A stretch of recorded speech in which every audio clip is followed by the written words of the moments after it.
રાપર તાલુકા પંચાયતના પ્રમુખ, ઉપપ્રમુખ, કારોબારી ચેરમેન, શાસક પક્ષના નેતા તથા દંડક તરીકેની રાપર ભાજપ કાર્યાલય ખાતે ધારાસભ્ય વિરેન્દ્રસિંહ, રાપર નગરપાલિકાના પ્રમુખ ચાંદભાઈ ભીંડે, તાલુકા ભાજપ પ્રમુખ નશાભાઈ દૈયા, વિકાસભાઈ રાજગોર, ધારાસભ્યના પીએ વિનુભાઈ થાનકી, હમીરજી સોઢા, ડોલરભાઈ ગોર, મહાદેવભાઈ ભૂષણ, મહેન્દ્રસિંહ વાઘેલા, જયદીપસિંહ જાડેજા સહિત તાલુકા પંચાયત અને જિલ્લા પંચાયતના સદસ્યો ઉપસ્થિત રહ્યા હતા અને ઉપરોક્ત તમામ હોદ્દેદારોની સર્વાનુમતે વરણી કરવામાં આવી હતી. આવતીકાલે સવારે 11 વાગે રાપર તાલુકા પંચાયત કચેરી ખાતે ઔપચારિકતા રીતે વરણી કરવામાં આવશે.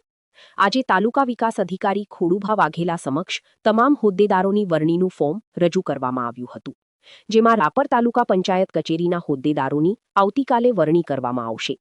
રાપર તાલુકા પંચાયત પ્રમુખ તરીકે ભાજપ દ્વારા રાજેશ ઢિલ્લા, ઉપપ્રમુખ તરીકે ભરતભાઈ રાજપૂત, કારોબારી ચેરમેન તરીકે શક્તિસિંહ જાડેજા, દંડક તરીકે ભાવનાબેન ધરાભાઈ ભરવાડ, શાસક પક્ષ નેતા તરીકે ખીમાભાઈ વાવિયા તરીકે સર્વાનુમતે વરણી આવતીકાલે 23 તારીખના 11 વાગે તાલુકા પંચાયત કચેરી ખાતે કરવામાં આવશે.